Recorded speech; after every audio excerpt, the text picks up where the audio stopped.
धनगर समाजाला एसटी प्रवर्गातून आरक्षण मिळावे या मागणीसाठी धाराशिव जिल्हाधिकारी कार्यालयासमोर धनगर बांधवांनी आमरण उपोषण सुरू केलंय। या आमरण उपोषणाचा आज दुसरा दिवस होता। यावेळी शहरातील सकल मराठा समाजाने उपोषणकर्त्यांची भेट घेऊन आपला पाठिंबा देखील जाहीर केला। तसेच यावेळी आमदार राणा जगजितसिंह पाटील यांनी देखील उपोषणकर्त्यांची भेट घेतली।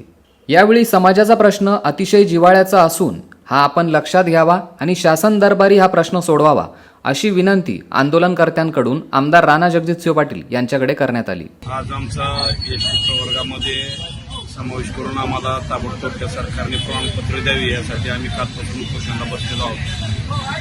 आतापर्यंत बरेच खासदार, आमदार, सामाजिक संघटना, ग्रामपंचायतचे ठराव असे सर्व लोकांनी आम्हाला पाठिंबा दिलेला आहे। आमदार, खासदार आणि सत्तेत लोक आहेत त्यांना एकच सांगतो की आमचा त्यांनी येणाऱ्या 10 दिवसाच्या आत त्यांनी विचार करावा आणि आम्हाला जे आमचं हक्काचं प्रमाणपत्र जे एसटीचं आहे बाबासाहेबांनी दिलेलं 36व्या क्रमांकावर ते ताबडतोब त्यांनी द्यावं। आज मराठा समाज सुद्धा उपोषणाला पाठिंबा द्यायला आलाय, काय सांगाल? मागील काळामध्ये मराठा समाजाला आरक्षण मिळावं म्हणून मनोजदादा जरांगे पाटील यांच्या रूपानं जे आंदोलन चालू आहे त्या प्रत्येक आंदोलनास प्रत्येक जिल्ह्यातील धनगर समाज बांधवांनी या ठिकाणी जाहीर पाठिंबा दिलेला होता।